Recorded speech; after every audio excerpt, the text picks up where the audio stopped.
गोया अल्लाह ताला कुरान को सुनने का हुक्म दे रहा है। यह अलग बात है कि हम और आप दिन रात आज गाने तो सुन रहे हैं, म्यूजिक तो सुन रहे हैं, नाच गाने तो देख रहे हैं और सुन रहे हैं, मगर कुरान को सुनने का हमारे पास टाइम नहीं है। और न कुरान को सुनने के बाद हमारे दिल के अंदर, हमारे हृदय के अंदर कोई परिवर्तन होता है, कोई चेंजिंग होती है। कुरान कोई मामूली किताब तो नहीं है मेरे भाई। लौ अंज़लना हाज़ल कुरआन अला जबलिन लरअयतहु खाशिअन मुतसद्दिअन मिन खशियतिल्लाह। अल्लाह कहता अगर इस कुरान को हमने किसी पहाड़ के ऊपर उतारा होता तो पहाड़ भी अल्लाह के खौफ से चूर चूर हो जाता, रेजा रेजा हो जाता, टुकड़े टुकड़े हो जाता। अगर पहाड़ कुरान करीम के ताकत को और कुरान करीम के असर को सहन नहीं कर सकता तो ऐ इंसानों, तुम्हारे दिल की क्या औकात है? तुम्हारे सीने का जो दिल है ये तो बहुत मामूली सा दिल है। अगर इस दिल पर कुरान की चोट लगेगी तो दिल जरूर बदलेगा, दिल पर जरूर चेंज। फुज़ैल इब्न अयाज़ नाम का एक डाकू है जिसका काम है डाका डालना। वो लोगों को लूटता है, मारता है, लोगों का माल छीन लेता है। एक रात का वाक़या है, फुज़ैल इब्न अयाज़ एक मकान की छत पर जाता है डाका डालने के लिए। रात का सन्नाटा, अल्लाह का कोई बंदा कुरान पढ़ रहा है और कुरान पढ़ते पढ़ते अल्लाह का बंदा इस कुरान की इस आयत के ऊपर पहुंचता है, अलम यअनि लिल्लज़ीना आमनू अन तख़शा क़ुलूबुहुम लिज़िक्रिल्लाह। क्या अभी ईमान वालों के लिए वो समय नहीं आया, वो टाइम नहीं आया कि उनके दिल अल्लाह का कलाम सुन करके पिघल जाएं, नरम पड़ जाएं, कांपने लगे? जब कुरान की आयत फुज़ैल इब्न अयाज़ के कानों में पहुंची मेरे भाई, फुज़ैल इब्न अयाज़ थोड़ी देर के लिए सोचने पर मजबूर हो गया कि ऐ अल्लाह, एक तेरा ये बंदा है जो रात में बैठ करके कुरान की तिलावत कर रहा है और एक तरफ मैं हूं, मैं लोगों का माल छीन रहा हूं, लोगों का माल लूट रहा हूं, चोरी कर रहा हूं, डाका डाल रहा हूं। फुज़ैल इब्न अयाज़ के दिल में तौबा का ख्याल आया। थोड़ी दूर आगे बढ़े, बारिश का मौसम था, एक जगह लोग रास्ते में ठहरे हुए थे, रुके हुए थे कि बारिश रुक जाए तब हम आप आगे बढ़े। बारिश रुक गई, फिर भी कुछ लोग आगे बढ़ने को तैयार नहीं। किसी ने कहा कि चलो मौसम ठीक हो गया, आगे बढ़ते हैं। कहा कि नहीं, ये फुज़ैल इब्न अयाज़ नाम के डाकू का एरिया है, वो हमारा माल छीन लेगा, हमारा माल लूट लेगा, इसलिए हमें आगे नहीं बढ़ना चाहिए, हमें यहीं पर स्टे करना चाहिए। फुज़ैल इब्न अयाज़ ने जब ये सुना तो कांप गया। कहा अल्लाह, मैं इतना बुरा हूं, तेरे बंदे मुझसे डरते हैं, मेरी वजह से वो रातों को सफर नहीं करते हैं। अल्लाह, मैं वादा करता हूं कि आज के बाद मैं चोरी बंद कर दूंगा, डाका बंद कर दूंगा और अपने आप को अल्लाह तेरी इबादत में लगा दूंगा। और वो दिन था, फुज़ैल इब्न अयाज़ वहां से सफर करके मक्का आते हैं और खाने काबा के पास अपना बसेरा कर लेते हैं और रात दिन उनका काम अल्लाह को याद करना और अल्लाह की इबादत करना और अल्लाह के आगे सजदा करना। अपने दौर के बहुत बड़े आबिद, बहुत बड़े जाहिद और बहुत बड़े आलिम बन जाते हैं और दुनिया उनको इमाम फुज़ैल इब्न अयाज़ के नाम से जानती है। मेरे प्यारे साथियों, कुरान को सुना करो। कुरान सुनने से हो सकता है कि तुम्हारे दिल के अंदर चेंजिंग आ जाए। मैंने YouTube के ऊपर देखा, मिस्र के एक बहुत बड़े कारी गुजरे हैं, शेख अब्दुल बासित अब्दुल समद, बहुत बड़े कारी थे। क्या आवाज दी थी अल्लाह ने। कुरान जब पढ़ते थे वल्लाह एक अलग ही कैफियत पैदा होती है। कारी अब्दुल बासित साहब कुरान पढ़ रहे हैं, यूट्यूब पर मैंने कमेंट में देखा, गैर मुस्लिम कहता है I am non Muslim, I am Hindu, I don't know about Quran but I love your voice. कहता है कि ऐ कारियतुल बासित, मैं गैर मुस्लिम हूँ, मुझे अरबी जबान नहीं आती, मैं कुरान को नहीं जानता, मगर तेरे मुंह से जब कुरान को सुनता हूँ तो बड़ा अच्छा लगता है। ये कुरान की बरकत नहीं तो और क्या है मेरे भाइयों। इंडिया का हाजी हज करने जाता है, पाकिस्तान और बांग्लादेश का हाजी हज करने जाता है, अरबी जबान उसको नहीं आती। आपके बंगाल का, कटिहार का बांग्ला भाषी वहां पहुंचता है, उसको अरबी जबान नहीं आती है, लेकिन हरम के अंदर जब वो नमाज पढ़ता है और इमाम हरम जब कुरान की तिलावत करते हैं, वो इंडिया, पाकिस्तान और बांग्लादेश का हाजी भी रोने लगता है, उसकी आंखों से भी आंसू बहने लगते हैं, वो भी तड़पने लगता है। ये कुरान है जो इंसान के दिल पर जाकर के अपील करता है। मेरे प्यारे साथियों, कुरान को सुना करो। इस कान का शुक्र ये है, ये कान अल्लाह ताला ने बहुत बड़ी नेमत के तौर पे दिया है। इस कान के ऊपर अल्लाह का शुक्र ये है कि इस कान से कुरान की तिलावत को सुना करो। कुरान की तिलावत बहुत अच्छा काम है। और एक बात बताऊं आपको, कुरान की तिलावत करने वाला कभी घाटे में नहीं रहता। दुनिया के हर बिजनेस में घाटा है, कुरान की तिलावत में कभी कोई घाटा नहीं। ये बात मैं नहीं कह रहा हूं, ये खुद कुरान कह रहा है। इन्नल्लज़ीना यतलूना किताबल्लाहि व अक़ामुस्सलाता व अनफ़क़ू मिम्मा रज़क़नाहुम सिर्रन व अलानियतन यरजूना तिजारतन लन तबूर।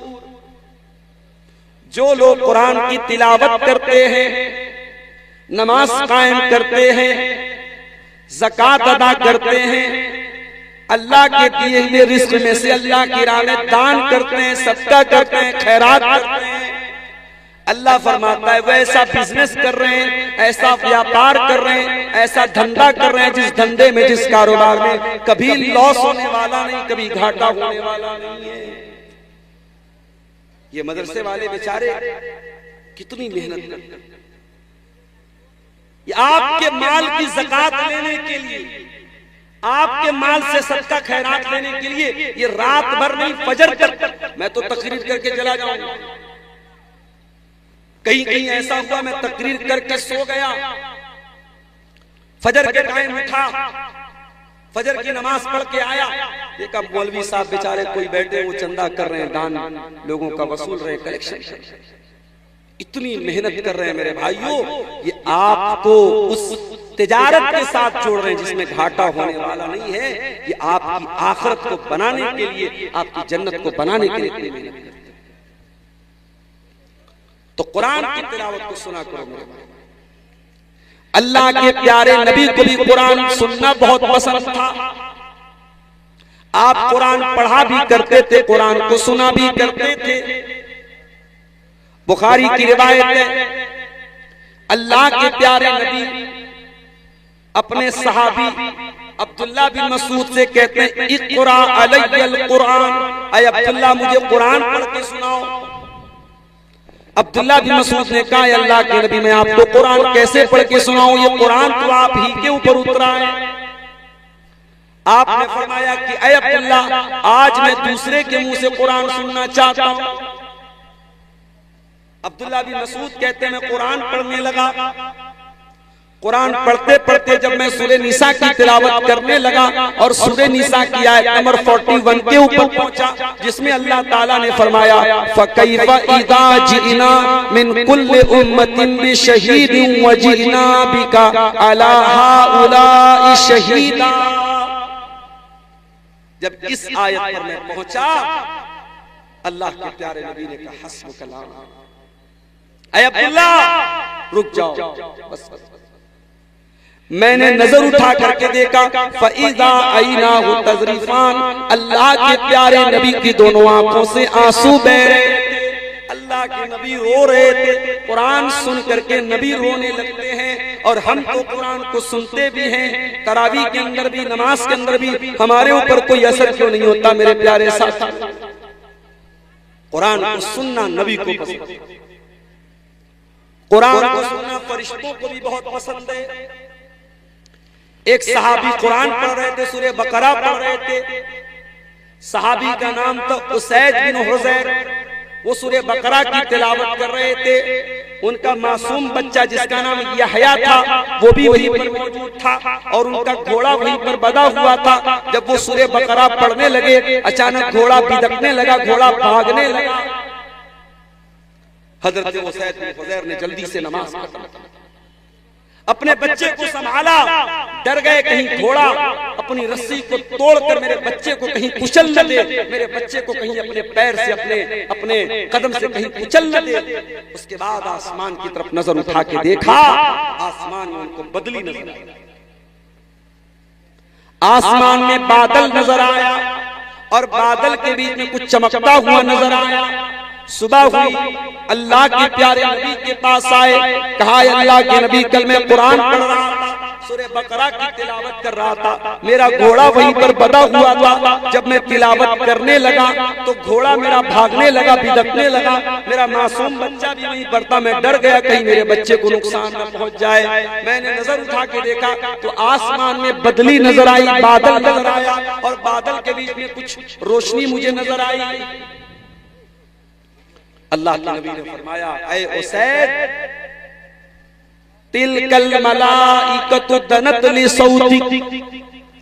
ऐ उसैद, जब तू कुरान की तिलावत कर रहा था, तेरी तिलावत की आवाज सुनकर के फरिश्ते करीब आ गए थे और तेरा घोड़ा इसीलिए बिदक रहा था, भाग रहा था, क्योंकि घोड़े ने फरिश्तों को देख लिया था।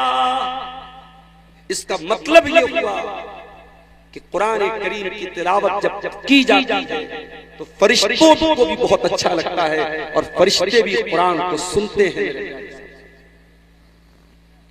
दुनिया में हम और आप रहते हैं, हमारे साथ एक और मखलूक रहती है जिसका नाम जिन्नात है।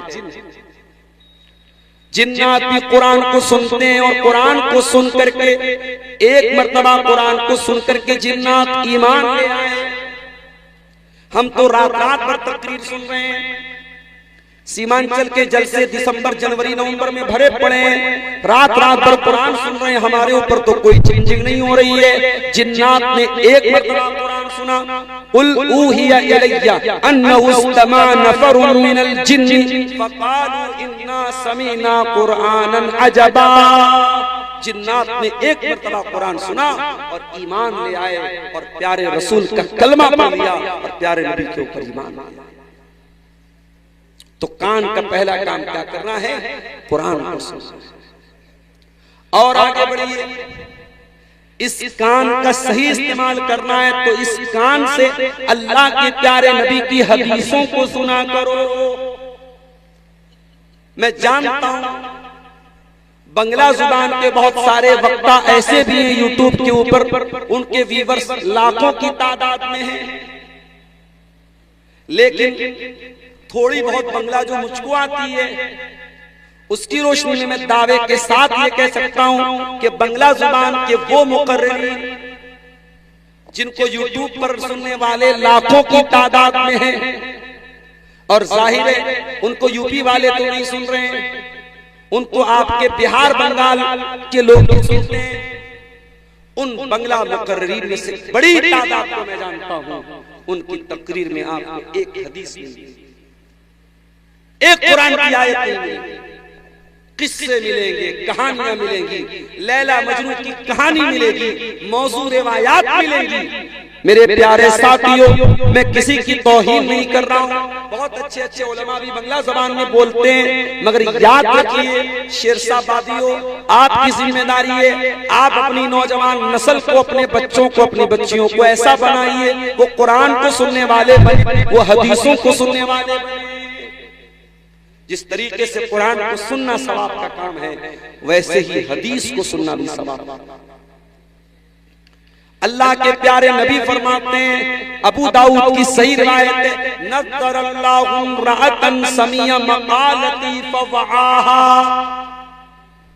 अल्लाह तबारक व तआला उस इंसान के चेहरे को तरोताजा कर दे, उस इंसान के चेहरे को फ्रेश कर दे, उस इंसान के चेहरे को खूबसूरत बना दे जो नबी की हदीसों को सुन ले और सुनने के बाद याद कर ले। फेस वॉश लगाने वालों, अच्छा हम मर्द लोग तो बेचारा 1 रुपये का शैम्पू लगा के सर धो लेते, औरतों के शैम्पू भाई साहब, एक वीडियो मेरे पास आया, एक आदमी नहाने गया बाथरूम में, 1 रुपये वाला शैम्पू लगा करके नहाने, फिर उसी बाथरूम में उसकी बीवी का शैम्पू रखा था।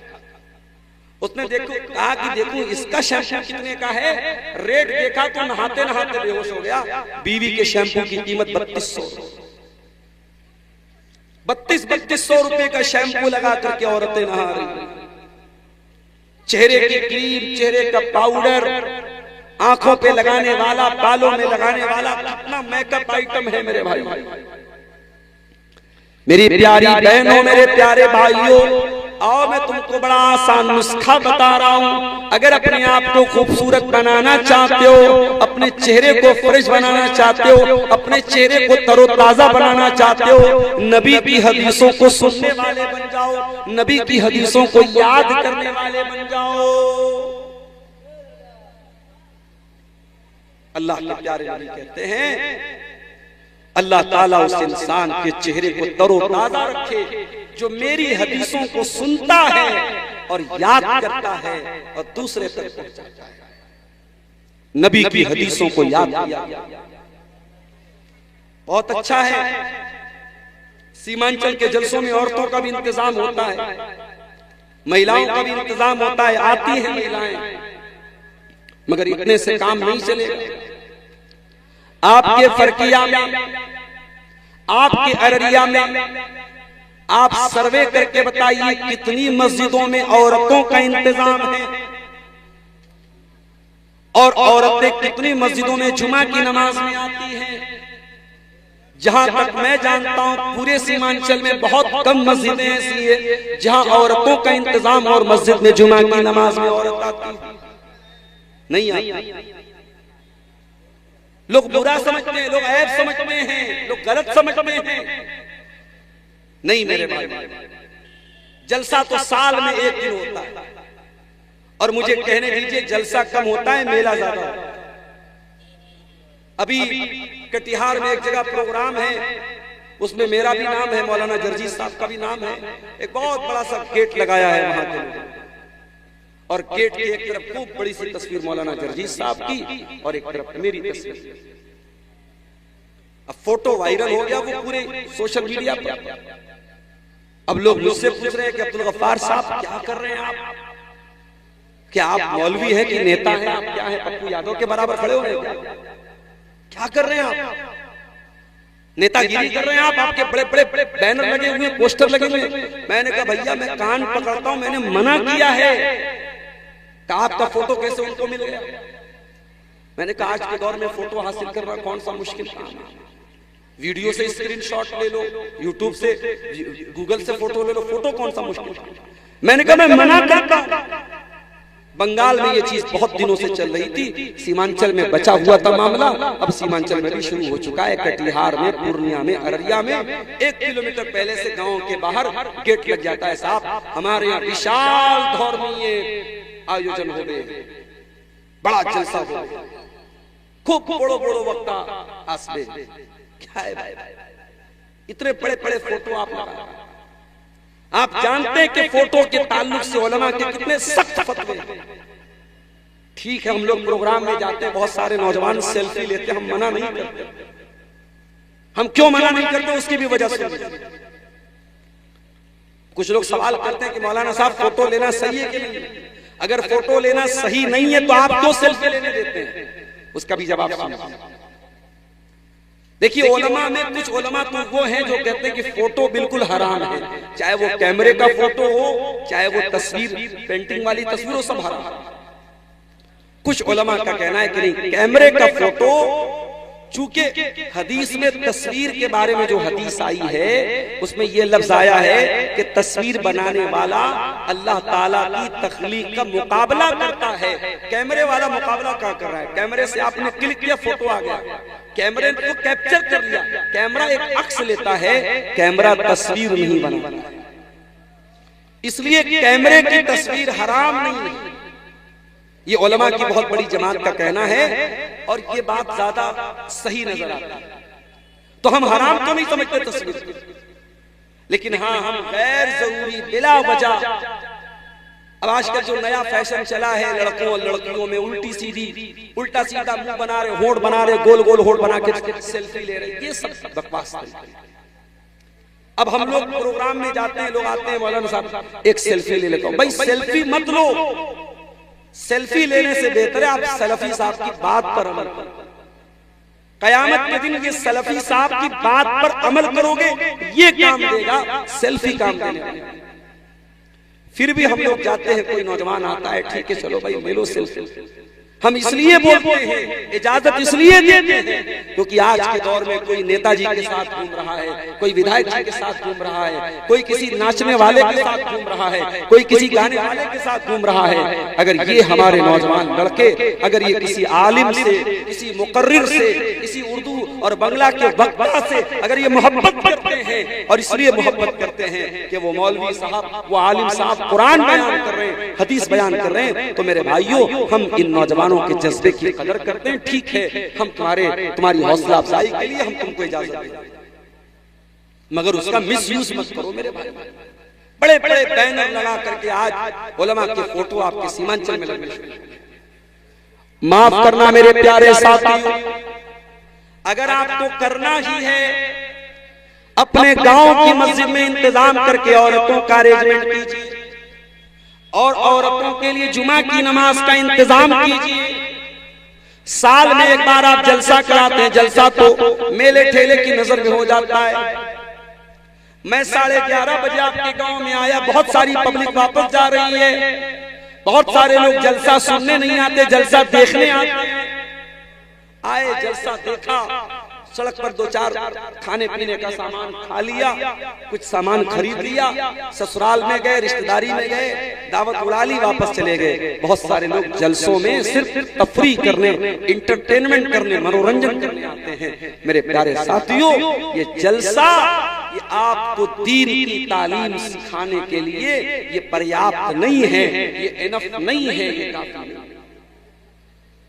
अपनी मस्जिदों में जुमा के लिए अच्छे खतीब का इंतजाम करो, अच्छे आलिम का इंतजाम करो, और माफ करना 2000 रुपए में आपको अच्छा आलिम तो नहीं मिलेगा।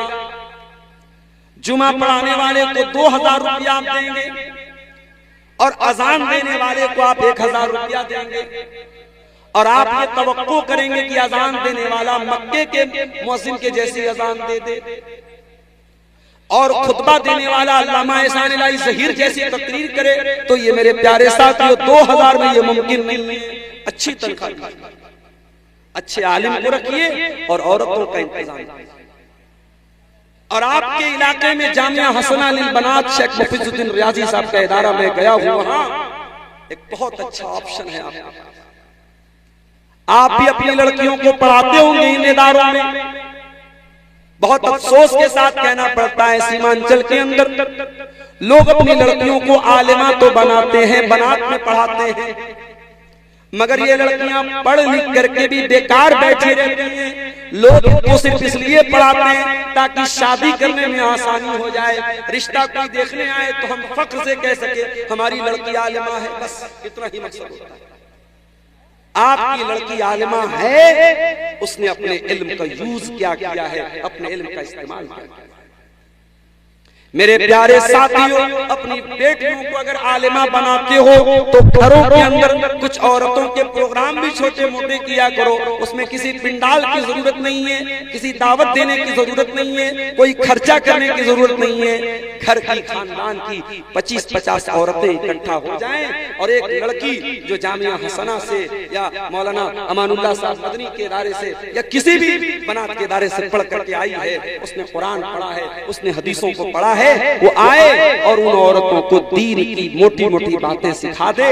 अगर ये काम आप अभी से करना शुरू कर दें, 2024 चल रहा है, मैं दावे के साथ कहता हूं अगर इस काम को आप अभी से करना शुरू कर दे, सिर्फ 2 साल, मैं ज्यादा नहीं कह रहा हूं, 2026 में अगर मौका मिला इसी फरकिया में आऊंगा और आपसे पूछूंगा कि आपके घर और समाज पर उससे कुछ फर्क पड़ा कि नहीं पड़ा, अल्लाह की कसम जरूर फर्क।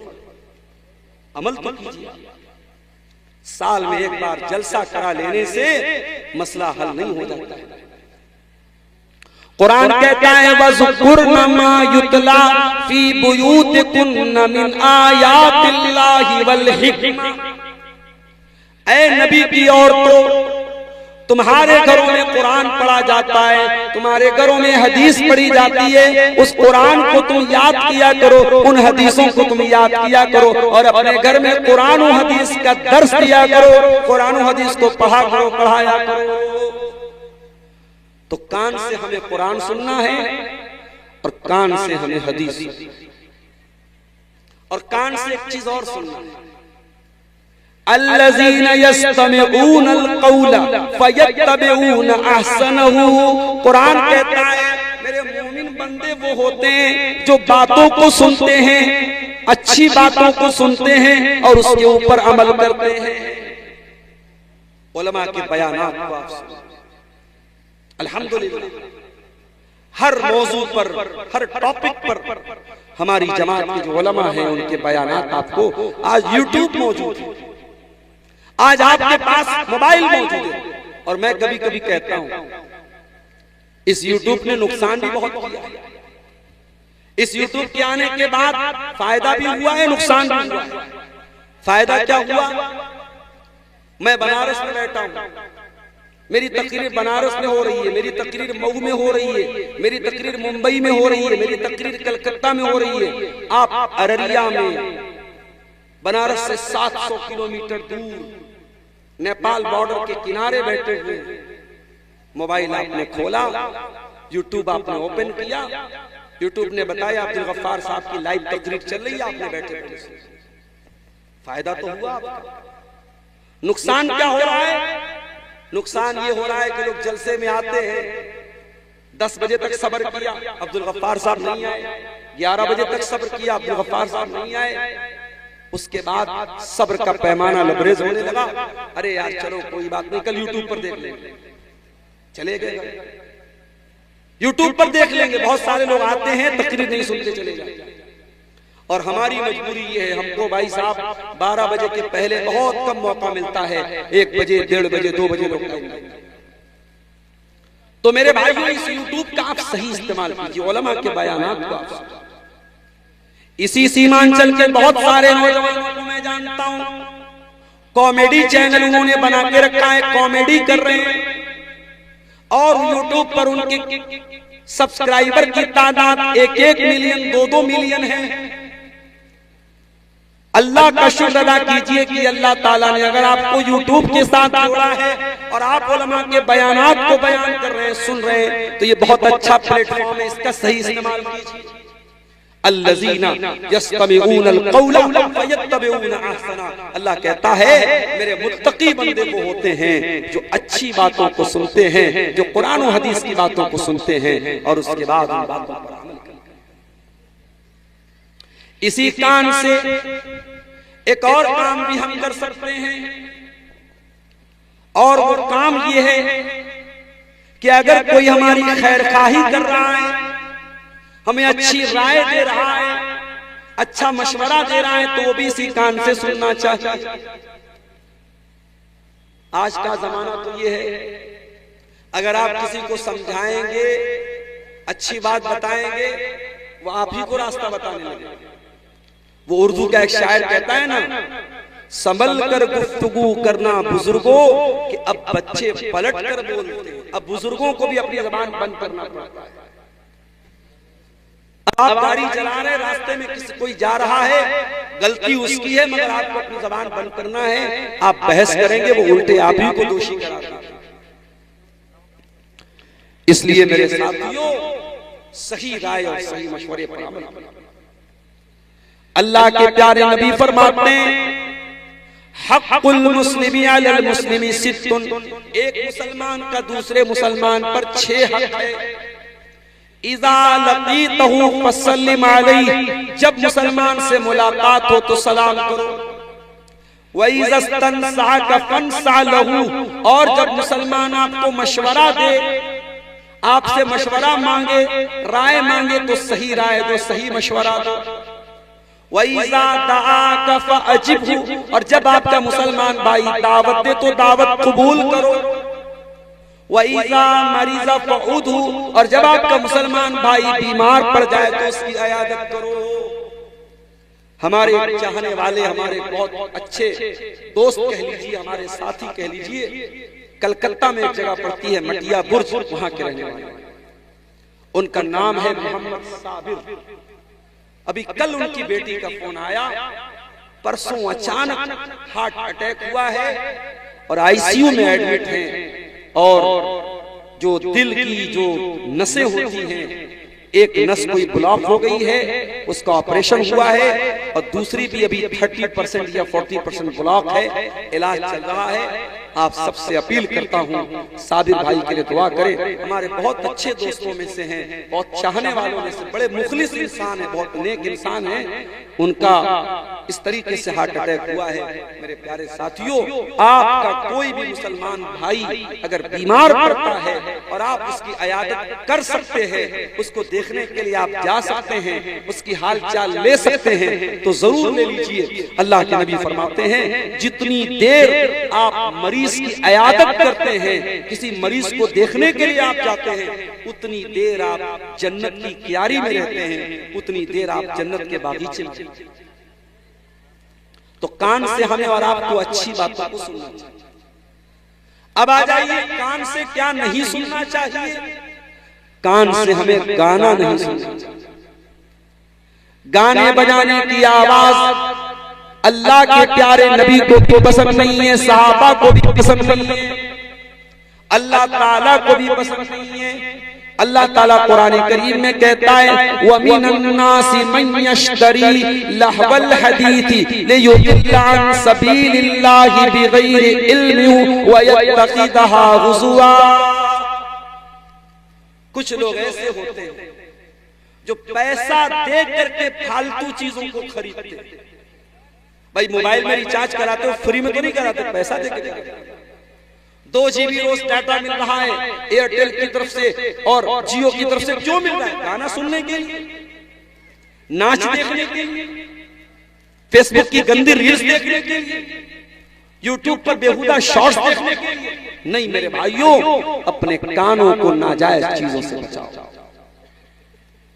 गाने बजाने की चीजें आपके दिल को मुर्दा कर देंगी। कान से आप सुनेंगे लेकिन दिल मुर्दा हो जाएगा, और जब दिल मुर्दा हो जाएगा तो माफ करना, जब बहुत ज्यादा गाना सुनेंगे आप, बहुत ज्यादा म्यूजिक सुनेंगे, तो कुरान आपको अच्छा नहीं लगेगा। क्यों?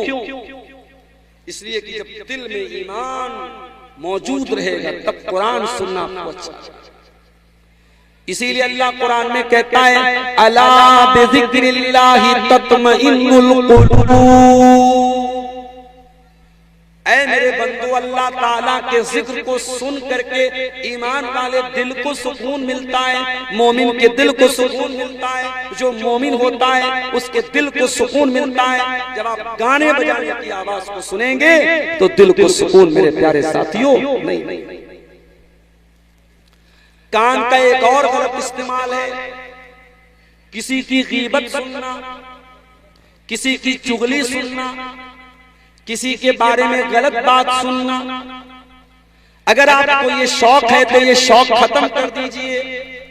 अगर कोई आकर के आपको गीबत करता है, आप कह दीजिए भाई मुझे नहीं सुनना है। यहां तो हमारा मामला ये है, हमें तो मौका मिलना चाहिए, हमें मौका मिलना चाहिए। कोई किसी की बुराई करे और हम मिर्च मसाला लगा करके उसको सुने और बयान करें, लज्जत हासिल करें। मेरे प्यारे साथियों, आप अभी मौलवी लोगों के लिए खाने का इंतजाम आपने किया, देसी मुर्गा खिला रहे हैं आप, अच्छे अच्छे खानों के शौकीन हैं आप, लेकिन जरा तसव्वुर करो, जरा गौर करो मेरे भाइयों, गीबत करने वाला क्या खाता है।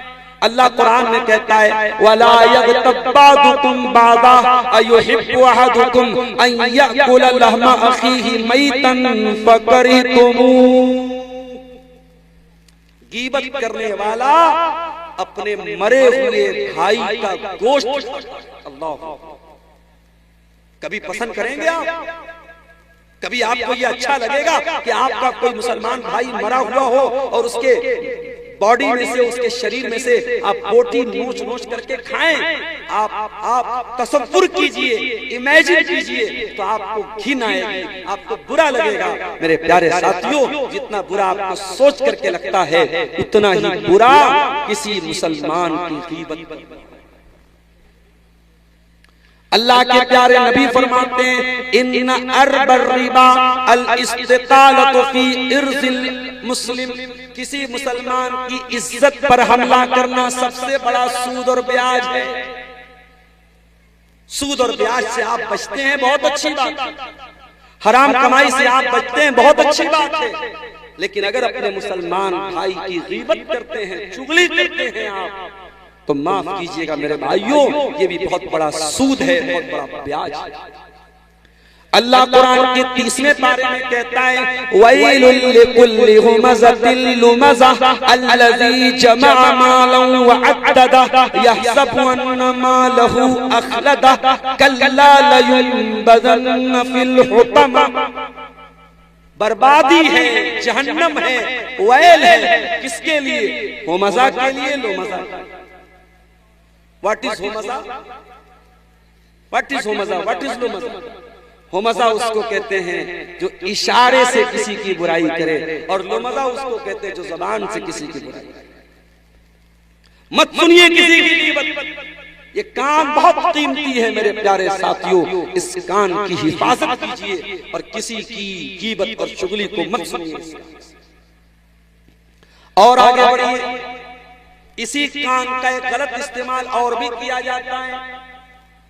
किसी की जासूसी करना, किसी की कॉल रिकॉर्डिंग को सुनना, किसी के दरवाजे पे जा करके कान लगा करके उसके घर की बातों को सुनना, ये भी बहुत बड़ा गुनाह है। अल्लाह के प्यारे नबी सल्लल्लाहु अलैहि वसल्लम फरमाते, मनिस्तमा इला कौमिन व हुम लहू कारिहूना सुब्बा फी उज़ुनैहि अल-आनुकु यौमल क़ियामह। जो किसी के दरवाजे पे जाकर के चुपके चुपके उनकी बातों को सुनेगा, उसके कान में पिघला हुआ लोहा डाला जाएगा कयामत के दिन। पिघला हुआ लोहा, पिघला हुआ तांबा डाला जाएगा उस इंसान के कान में जो चुपके चुपके लोगों की जासूसी करे, लोगों की बातों को। तो इसलिए कान के इस गलत इस्तेमाल से मेरे प्यारे साथियों अपने आप को बचाएं। दूसरी चीज क्या है? आंखें। अब आंखों का सही इस्तेमाल क्या?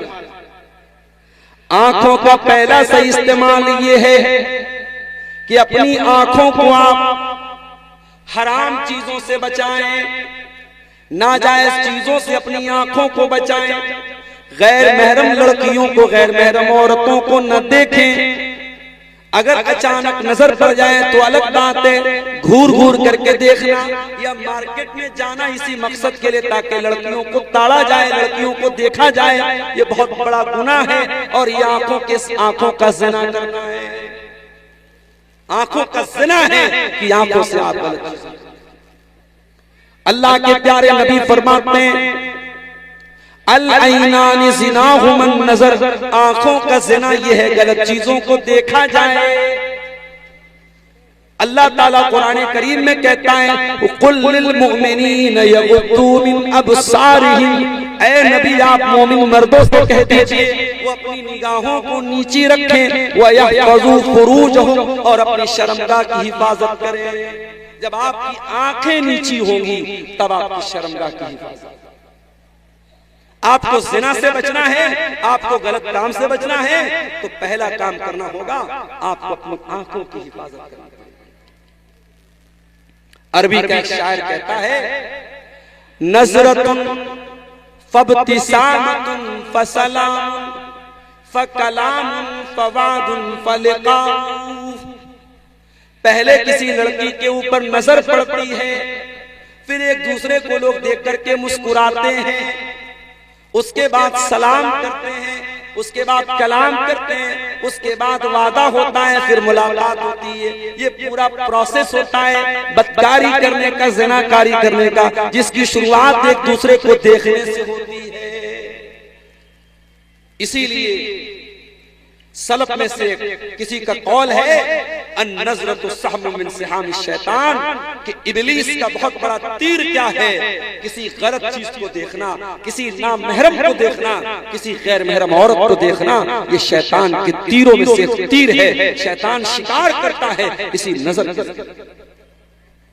अपनी आंखों की हिफाजत करो, अपनी आंखों से कोई गलत चीज को मत।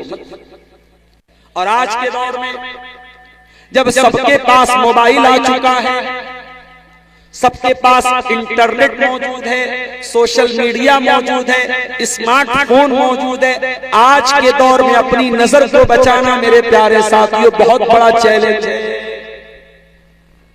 रात का सन्नाटा है, आप अपने कमरे में लेटे हुए हैं, इंटरनेट की दुनिया आपके सामने मौजूद है, आप अपनी स्क्रीन पर क्या देख रहे हैं कौन जानता है। आप देखने के बाद उसकी ब्राउजर की हिस्ट्री को भी डिलीट कर देते हैं, आप यूट्यूब की हिस्ट्री को भी डिलीट कर सकते हैं, सारा रिकॉर्ड डिलीट कर सकते हैं। मगर याद रखिएगा मेरे प्यारे साथियों, आपने जो देखा है आंखों ने रिकॉर्ड कर लिया है, फरिश्तों ने रिकॉर्ड कर लिया है, और कयामत के दिन वो रिकॉर्डिंग खोल दी जाएगी। कुरान करीम में अल्लाह फरमाता है हत्ता इज़ा मा जाऊहा शहीदा अलैहिम समउहुम व अबसारुहुम व जुलूदुहुम बिमा कानू यअमलून। कयामत के दिन आपके कान आपके खिलाफ गवाही देंगे, आपकी आंखें आपके खिलाफ गवाही देंगी, आपके बदन की चमड़ी आपके खिलाफ गवाही देगी। जो आंखों ने देखा है, जो कानों ने सुना है, और जो आपकी चमड़ी ने महसूस किया है, वो गवाही देगी। इसलिए आंखों का गलत इस्तेमाल मत करो मेरे भाई। आज इस इंटरनेट में आलिम को, जाहिल को, शहर के आदमी को, देहात के आदमी को, औरत को, मर्द को, बच्चे को, बूढ़े को, सबको खराब कर दिया है, सबको खराब कर दिया। नजरों का गलत इस्तेमाल तो आम हो चुका है मेरे प्यारे साथियों, और यही वजह है कि आज हमारी इबादतों में, हमारी नमाजों में, हमारी इबादत में वो लज्जत नहीं है जो होनी चाहिए। इसीलिए अल्लाह के प्यारे नबी फरमाते हैं सल्लल्लाहु अलैहि वसल्लम लअलमन्ना क़वामन मिन उम्मती यअतून यौमल क़ियामती बिहसनातिन अमसाल जिबाल तिहामत बीज़न। मैं अपनी उम्मत के ऐसे लोगों को जानता हूं जो कयामत के दिन तिहामा की पहाड़ियों के बराबर नेकी लेकर के आएंगे। हज करके आए होंगे, उम्रा करके आए होंगे, ज़कात दिया होगा, दान दिया होगा, चंदा दिया होगा, खैरात दिया होगा, गरीबों की मदद किया होगा, ढेर सारी नेकी करके आया होगा। फयजअलु अल्लाहु अज़्ज़ व जल्ला हबाअम मंसूरा, अल्लाह ताला उसकी सारी नेकियों को डिलीट कर देगा, मिटा देगा, बर्बाद कर देगा। कभी आपके साथ ऐसा हुआ? मोबाइल आप चला रहे हैं, मोबाइल पे आपका फोटो है, बच्चों का फोटो है, बहुत सारी इंपॉर्टेंट चीजें हैं, अचानक मोबाइल खराब हो गया, दुकानदार के पास आप लेके गए, दुकानदार ने कहा भाई साहब आपके फोन को रीसेट करना पड़ेगा, फोन का सारा डाटा फॉर्मेट करना पड़ेगा।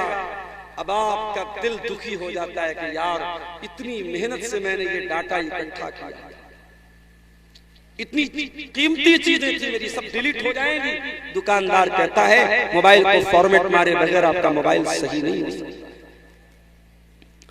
अल्लाह के नबी फरमाते हैं कि कयामत के दिन कुछ ऐसे भी लोग आएंगे जिनके अमल के अकाउंट को फॉर्मेट कर दिया जाएगा, सारी नेकी खत्म, सारे रोजे खत्म, सारे हज खत्म, सारी ज़कात खत्म, सारे दान खैरात खत्म, ऑल विल बी डिलीटेड, सबको डिलीट कर दिया जाएगा। सहाबी ने पूछा अल्लाह के नबी वो कौन लोग होंगे, जरा खुल करके बताइए ताकि हम उनमें से न हो जाएं। अब जरा गौर से सुनिएगा, जरा ध्यान से सुनिएगा, प्यारे नबी ने क्या फरमाया। अल्लाह के प्यारे नबी फरमाते हैं कि कान खोल करके सुन लो, वो नमाज भी पढ़ेंगे, वो रोजा भी रखेंगे, वो रातों को इबादत भी करेंगे, बस एक चीज की कमी होगी, वलाकिन्नहुम इज़ा खलौ बिमहारिमिल्लाहि इंतहकुहा। जब वो तन्हाई में होंगे, जब वो एकांत में होंगे, अकेले में होंगे, ऐसे ऐसे काम करेंगे जो अल्लाह को नाराज करने वाले काम हैं, हराम काम हैं, गुनाह के काम हैं, ऐसी चीजों को देखेंगे, ऐसे काम करेंगे, इस वजह से उनकी नेकियां डिलीट हो जाएंगी। ओ फेसबुक चलाने वाले नौजवानों, ओ इंस्टाग्राम चलाने वाले नौजवानों, ओ यूट्यूब चलाने वाले नौजवानों, जरा संभाल करके इस्तेमाल करना, कहीं ऐसा ना हो सारी नेकियां फॉर्मेट कर दी जाएं, सारी नेकियां डिलीट कर दी जाएं, सारे रोजे नमाज डिलीट कर दिए जाएं, बर्बाद कर दिए जाएं। कहीं हमारे इस मिसयूज की वजह से कयामत के दिन हमारी सारी नेकियां बर्बाद। तो आंखों से हमें गलत चीजों को नहीं देखना। आंखों का एक सही इस्तेमाल आपको बता रहा हूं। जलसा खत्म हो जाए, आप घर में जाएं, अगर फजर की नमाज का टाइम हो गया तो अच्छी बात है। फजर की नमाज का टाइम अगर नहीं हुआ होगा, 1 घंटा बाकी है, तो जाके सो मत जाना, सो जाओगे तो फजर छूट जाएगी। घर जाओ, अपने कमरे में जाओ, वजू करो और वजू करके तहज्जुद की नमाज 8 रकात पढ़ना है, हो सके तो पूरी 8 रकात पढ़ लो, सबसे बेहतर है, सबसे बेस्ट है 8 रकात पढ़ लो।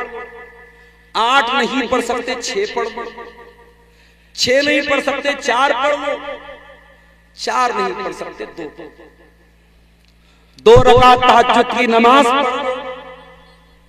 नमाज पढ़ने के बाद रात का टाइम है, 4 बजा हुआ है, अभी फजर की अजान नहीं हुई है, अब अल्लाह की बारगाह में हाथ उठाओ और सोचो कि अब तक आपकी जिंदगी में कितने काम आपने ऐसे किए हैं जिसकी वजह से आपको उम्मीद है कि अल्लाह आपको जन्नत में डालेगा, और कितने काम आपने ऐसे किए हैं जिनकी वजह से आपको ये डर है कि कहीं आप जहन्नम में न चले जाएं।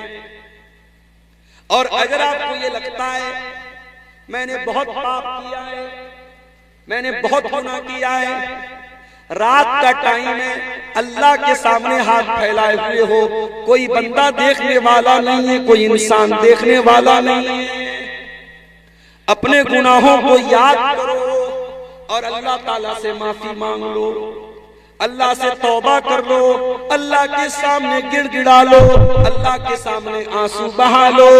मेरे प्यारे भाइयों, अगर ये आंसू आपकी आंखों से गिर गए, ये आंसू अल्लाह ताला बर्बाद नहीं होने देंगे, ये आंसू बहुत कीमती हैं, ये आंसू बर्बाद नहीं होने पाएंगे। अल्लाह के नबी फरमाते हैं क़यामत के दिन अल्लाह तबारक व तआला अपने 7 खुशनसीब बंदों को अपने अर्श का साया, जिस दिन कोई साया नहीं होगा, गर्मी से लोग बेहाल होंगे, क़यामत के दिन अल्लाह ताला 7 लोगों को अपने अर्श का साया देगा। उन 7 लोगों में एक इंसान वो भी होगा, व रजुलुन ज़करल्लाह खालियन फफाज़त ऐना,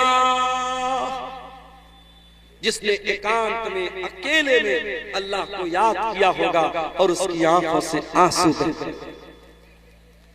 आंखों का सही इस्तेमाल बता रहा हूं मेरे प्यारे साथियों, अपनी आंखों को अल्लाह की बारगाह में रोने वाला। इन आंखों से अगर अल्लाह के खौफ का आंसू निकल गया, ये आंसू आपको जन्नत में लेके जाएंगे, जहन्नम से बचाने वाले बन जाएंगे। अल्लाह के प्यारे नबी फरमाते हैं ला यलिजुन नारा रजुल ला यलिजुन नारा आई। क्या हो गया भाई माइक वाले, क्या हो गया? ला यलिजुन नारा रजुल ला यलिजुन नारा ऐनुन बकत मिन खशियतिल्लाह। वो आंख जिस आंख से अल्लाह के खौफ से आंसू निकला हो, वो आंख इंशाअल्लाह जहन्नम की आग में नहीं जाएगी। एक दूसरी हदीस में अल्लाह के नबी फरमाते हैं कि दो कतरे अल्लाह ताला को बहुत पसंद है। कतरतु दमिन तुहराकु फी सबीलिल्लाह, एक वो खून का कतरा जो अल्लाह की राह में बहाया जाता हो, व कतरतु दुमुइन खशियतिल्लाह,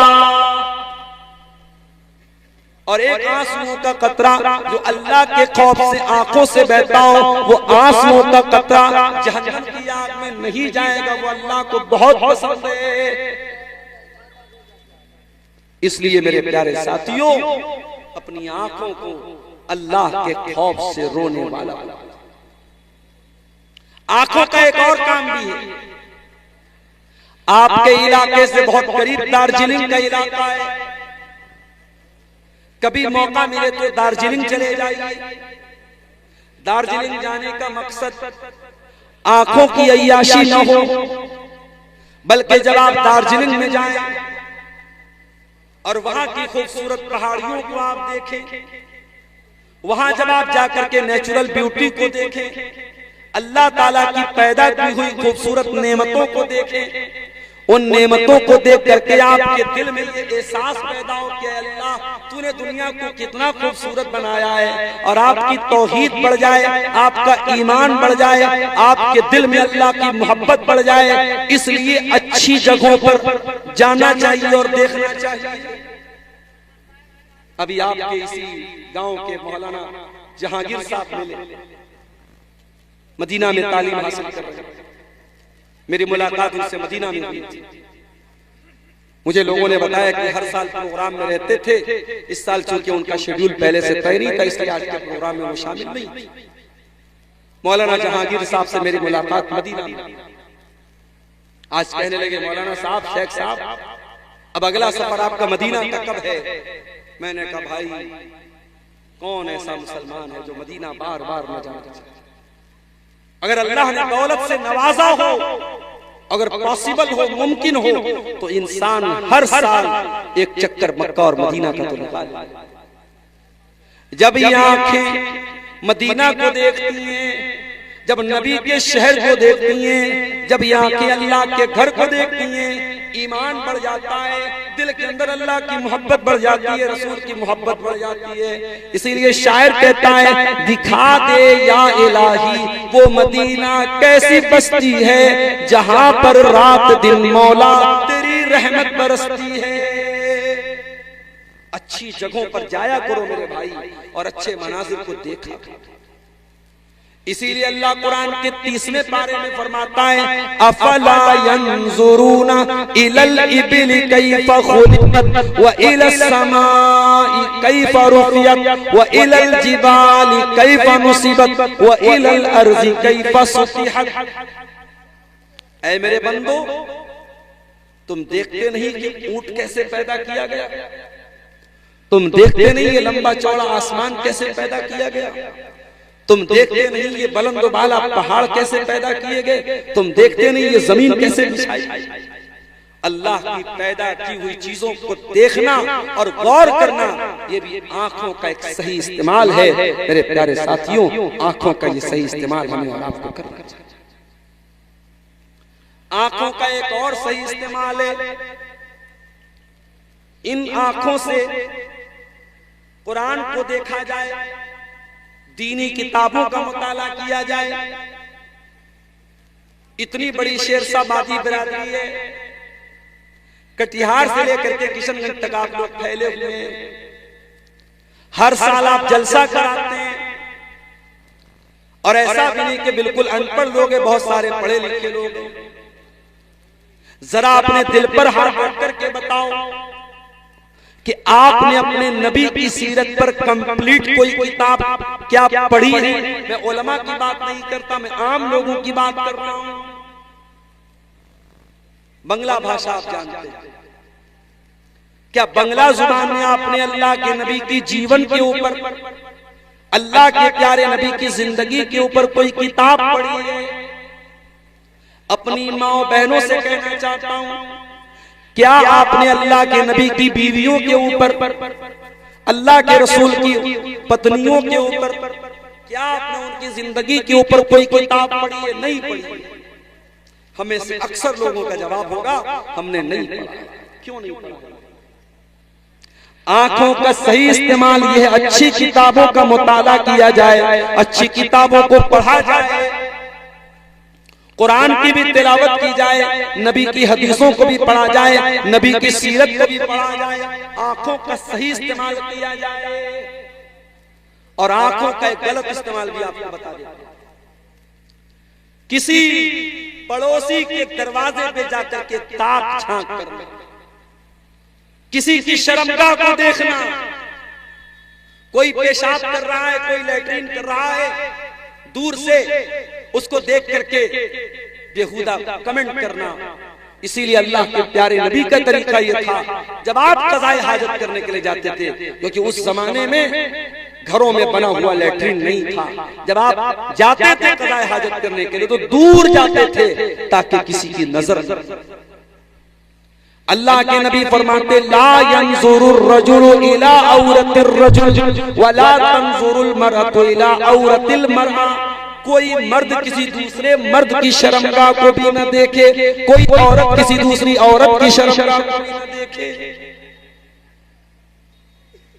अल्लाह के नबी फरमाते हैं, अगर कोई अपने पड़ोसी की ताक झांक कर रहा है, फफ़क़ऊ ऐनहू, और पड़ोसियों ने उसकी आंख फोड़ दी, तो उनके ऊपर कोई जुर्माना, कोई पेनाल्टी नहीं लगेगी। इतना बड़ा गुनाह है ताक झांक करना। और जब ताक झांक करना मना है तो मियां बीवी की जो प्राइवेट बातें वो किसी और को बताना भी मना है। कुछ लड़के अपने दोस्तों को बताते हैं, मैंने अपनी बीवी के साथ ये किया, वो किया। सुहाग रात के बाद लड़के लड़कियां एक दूसरे को बताते हैं कि शौहर और बीवी के दरमियान क्या हुआ। गलत है ये, हराम है ये, नाजायज है। मियां बीवी का रिश्ता बहुत प्राइवेट रिश्ता है, इस प्राइवेट रिश्ते की प्राइवेसी को बाकी। आंखों के गलत इस्तेमाल से अपने आप को बचाओ।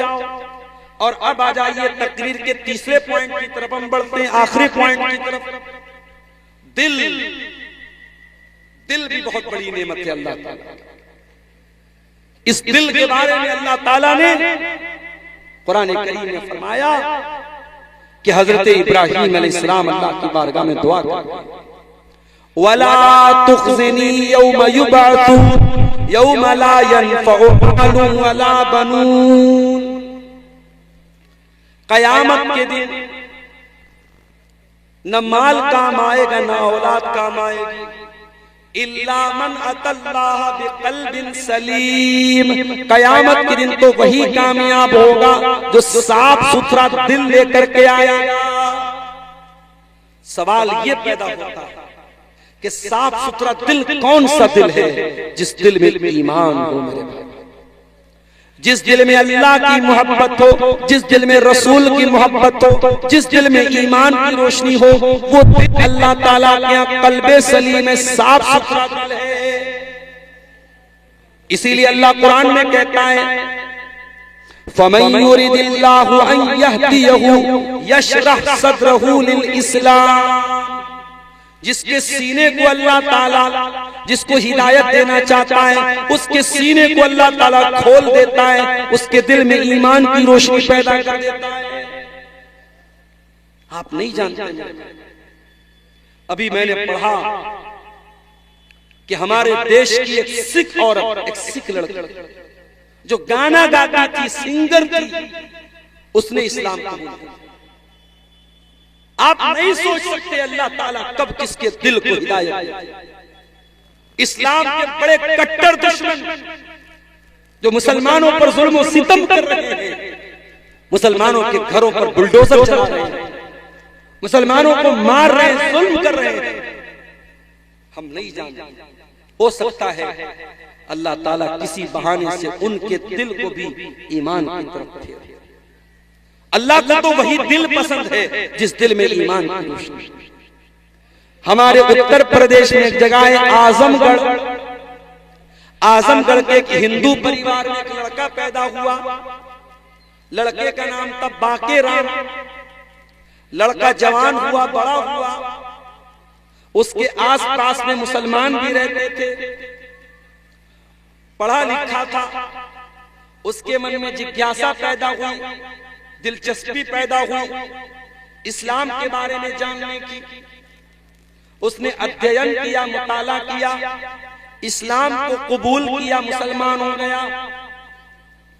मुसलमान होने के बाद उस लड़के को और आला तालीम हासिल करने का शौक पैदा हुआ। उसने आजमगढ़ से बहुत लंबा सफर किया, तमिलनाडु में पहुंचा और तमिलनाडु में एक बहुत बड़ा इदारा है जामिया दारुस्सलाम उमराबाद, वहां जाकर के उसने एडमिशन लिया। वहां जाकर के उसने 8 साल तक दीन की तालीम हासिल की। मौलवी का सर्टिफिकेट मिल गया, आलिम का सर्टिफिकेट मिल गया उसको। वो लौटा, फिर वहां से मदीना पहुंचा और जामिया इस्लामिया मदीना मुनव्वरा में एडमिशन लिया। वहां जाकर के उसने बीए किया, एमए किया, पीएचडी किया। हदीस के मामले में बहुत बड़ा माहिर बन गया। फिर उसने इतनी मोटी मोटी 12 जिल्दों में 12 वॉल्यूम में हदीस की किताब लिखी, जिसमें सही हदीसों को इकट्ठा किया। उसको दुनिया अल्लामा जियाउर रहमान आजमी के नाम से जानती है, जो बहुत बड़े आलिम गुजरे हैं। अभी कुछ दिनों पहले उनका इंतकाल हुआ। हम नहीं जानते, दिल का कंट्रोल अल्लाह का, दिल का मालिक अल्लाह है। इसीलिए अगर आप मुसलमान हैं, इस्लाम पर हैं, तौहीद पर हैं, अल्लाह का शुक्र अदा कीजिए और दुआ कीजिए कि मरते दम तक अल्लाह ताला इसी तौहीद पर कायम रखे। इसीलिए अल्लाह ताला ने कुरान करीम में एक दुआ सिखाई, रब्बना ला तुज़िग़ क़ुलूबना बअद इज़ हदैतना व हब लना मिन लदुनका रहमा इन्नका अंतल वह्हाब। ऐ परवरदिगार, ईमान लाने के बाद अब दोबारा हम गलत रास्ते पे न जाएं, अब गुमराही के रास्ते पे न जाएं। हमारे दिल को तू बचा के रख, हमारे दिल को सुरक्षित रख, हमारे दिल की हिफाजत कर। तो दिल को अगर संभाल के रखना है तो दिल को ईमान की रोशनी से मुनव्वर कर रखो। दिल की हिफाजत करना है तो गुनाहों से बचो, गलत कामों से बचो। इसलिए कि बंदा जब गुनाह करता है, अल्लाह के नबी फरमाते हैं, जब बंदा कोई गुनाह करता है, नुक़ितत फी क़ल्बिही नुक़्ततुन सौदा, उसके दिल के ऊपर एक काले रंग का धब्बा डाल दिया जाता है। और अगर बंदा तौबा कर लेता है, अल्लाह से माफी मांग लेता है, वो धब्बा मिटा दिया जाता है, वरना बार बार वो दिल पर धब्बा पड़ता चला जाता है। यहाँ तक कि एक दिन ऐसा आता है बंदे का दिल बिल्कुल काला पड़ जाता है। दिल को काला होने से बचा लो मेरे भाई। दिल को नरम बनाओ, दिल को सॉफ्ट बनाओ, दिल को कोमल बनाओ, दिल को कठोर मत बनाओ। हो सके तो कभी कभी कब्रिस्तान जाया करो, माँ की कब्र पे जाओ। सोचो कल तक माँ जिंदा थी, आज कब्र में चली गई। कल तक मैं घर में आता था, मेरी माँ मुझसे प्यार भी करती थी, मुझको डांटा भी करती थी। आज मैं चाह करके भी ना माँ को देख सकता हूँ, ना माँ मुझे देख सकती है। हो सके तो कभी कभी कब्रिस्तान जाया करो और अपने लोगों की कब्र पे जाया करो, आपके दिल की सख्ती कुछ कम हो जाएगी। इसीलिए अल्लाह के नबी फरमाते हैं, कब्रिस्तान जाया करो, फ़इन्नहा तुज़क्किरुकुमुल आखिरा। कब्रिस्तान जाने से तुम्हें आखिरत की याद आएगी, तुम्हारा दिल सॉफ्ट हो जाएगा, तुम्हारा दिल नरम पड़ जाएगा। और दिल को अगर बचाना चाहते हो मेरे प्यारे से, एक काम और करो, कुरान करीम की तिलावत के जरिए भी दिल नरम होगा। अल्लाह नज़्ज़ल अहसनल हदीस किताबन मुतशाबिहन मसानिया तक़शइरु मिन्हु जुलूदुल लज़ीना यख़शौना रब्बहुम सुम्मा तलीनु जुलूदुहुम व क़ुलूबुहुम इला ज़िक्रिल्लाह। कुरान सुन करके इंसान का दिल सॉफ्ट होता है, इंसान के रोंगटे खड़े हो जाते हैं। अपने दिल को सॉफ्ट करना है तो कुरान करीम से अपना ताल्लुक जोड़ दो। दिल को अगर नरम बनाना है, दिल की हिफाजत करना है, तो अपने दिल को अल्लाह के जिक्र से, अल्लाह की याद से आबाद करो। दिल में अल्लाह की मोहब्बत पैदा करो। मुझे एक भाई ने बताया, कटिहार के रहने वाले, मौलवी साहब, स्कूल में पढ़ने वाले लड़के लड़कियां बहुत कम ऐसे मिलेंगे आपको जिनका एक दूसरे के साथ अफेयर। मैं स्कूल में पढ़ने वाले बच्चों की हौसला शिकनी नहीं कर रहा हूं, मैं ये नहीं कह रहा हूं कि स्कूल में पढ़ाना गलत है, मगर ये आप ही के कटिहार के भाई ने मुझको बताया कि मेरी नॉलेज में जितने लड़के लड़कियां स्कूल में पढ़ रहे हैं, किसी का किसी के साथ कनेक्शन है, किसी का किसी के साथ कनेक्शन है। इन हराम और नाजायज मोहब्बतों ने आज जिना को हराम कर दिया है। मेरे प्यारे साथियों, अपने दिल को हराम और नाजायज मोहब्बतों से निकाल कर अपने दिल में अल्लाह की मोहब्बत पैदा करो, जो ईमान की निशानी है।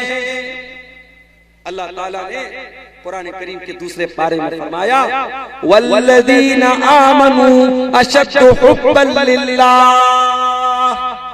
ईमान वालों के दिल में सबसे ज्यादा अगर किसी की मोहब्बत होती है, अल्लाह की मोहब्बत होती है। अल्लाह की मोहब्बत अपने दिल में पैदा करो। ये नाजायज मोहब्बतें, ये हराम मोहब्बतें, ये गर्लफ्रेंड, ये बॉयफ्रेंड के रिश्ते, ये जलील कर देंगे आपको, ये दुनिया बर्बाद कर देंगे आपकी, ये आखिरत बर्बाद कर देंगे आपकी। मेरे प्यारे साथियों, अगर दिल में किसी की मोहब्बत को सजाना है और दिल में किसी की मोहब्बत को पैदा करना है, अल्लाह की मोहब्बत को पैदा करो। मेरे साथ मेरी तबीयत बहुत अच्छी नहीं थी, मैं कल आपके बीच में आया हूं, पेट मेरा खराब था, सुबह से शाम तक तकरीबन 6-7 लूज मोशन हो गया, पानी की कमी हो गई, फिर भी आपके दरमियान में आया हूं और तकरीबन 1.5 घंटा पूरे होने वाले हैं। मैं अब अपनी तकरीर को समेटता हूं और ये 2 पर्चियां हमारे सामने आई हैं, इन सवालों का जवाब दे करके हम इंशाअल्लाह आपसे इजाजत ले लेंगे। सवाल आया है, मस्जिद की तामीर के लिए आलानिया चंदा करना कैसा है? किसी आलिम ने कहा ऐसे चंदा करना नहीं चाहिए। देखिए, चंदा जो होता है एलानिया भी हो सकता है, सीक्रेट भी हो सकता है, यानी पर्सनली आप लोगों से मिलकर के चंदा ले, वो भी जायज है, और आप खुल करके ऐसे चंदा जैसे आपके सीमांचल में लिया जाता है ऐसे भी लिया जा सकता है। उसमें यह देखा जाएगा सहूलत किसमें है, आसानी से लोग चंदा किस में दे देते हैं। हाँ, ये अलग बात है कि अगर चंदा देने वाले इस मकसद के साथ चंदा दे रहे हैं कि हमारा नाम होगा, मौलवी साहब हमारा नाम लेकर के पब्लिक के सामने हमारी इज्जत बढ़ाएंगे, अगर ये मकसद है तो मकसद गलत है। मकसद को हमें सुधारना चाहिए, नीयत की इस्लाह करना चाहिए। वैसे चंदा एलानिया करना गलत नहीं है, नाजायज नहीं है, कर सकते।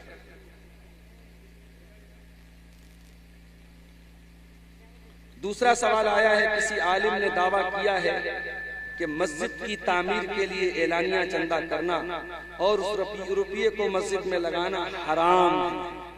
देखिए, ये बड़ा मसला है। हमारे यहाँ हराम कहने में देर नहीं लगती। किसी मसले को हलाल और हराम कहना ये बहुत बड़ी बात है, बहुत सोच समझ के बात करनी चाहिए। मस्जिद का चंदा क्या नबी के जमाने में ऐलान करके नहीं लिया गया? क्या नबी ने सहाबा के बीच में खड़े होकर के नहीं कहा कि मस्जिद में जगह कम पड़ रही है, कोई अल्लाह का बंदा इसमें ताउन करे? उस्मान गनी ने आगे बढ़ के ताउन किया। ये हराम कहने वाले कौन होते हैं? आप ये कह सकते हैं मुनासिब नहीं, बेहतर नहीं। आप अगर पर्सनली चंदा करें तो ज्यादा अच्छा। इस तरीके से कोई अगर ऐलान करने को हराम कहता है, गलत है, उसे अपनी इस्लाह करनी चाहिए। मेरे अजीजों, आखिर में जाते जाते कहूंगा कि ये प्रोग्राम, ये मदरसे का जलसा है, मदरसे का जलसा है। आप हजरात जो भी यहाँ बैठे हैं, जाते जाते जरूर इस इदारे का ताउन करके जाएंगे। और जैसा कि मुझे बताया गया, हमारे बाद एक और बंगाली वक्ता हैं मौलाना अब्दुल कय्यूम साहब, वो भी आपके सामने खिताब करेंगे। अल्लाह ताला हमें उनकी बातों पर भी अमल की तौफीक अता फरमाए और अल्लाह ताला हमें इस मदरसे की ज्यादा से ज्यादा मदद करने की और इसका ताउन करने की हम सबको तौफीक अता फरमाए। आमीन व आखिर दावाना अल्हम्दुलिल्लाहि रब्बिल आलमीन। वस्सलामु अलैकुम व रहमतुल्लाहि वालेकुम सलाम व रहमतुल्लाहि व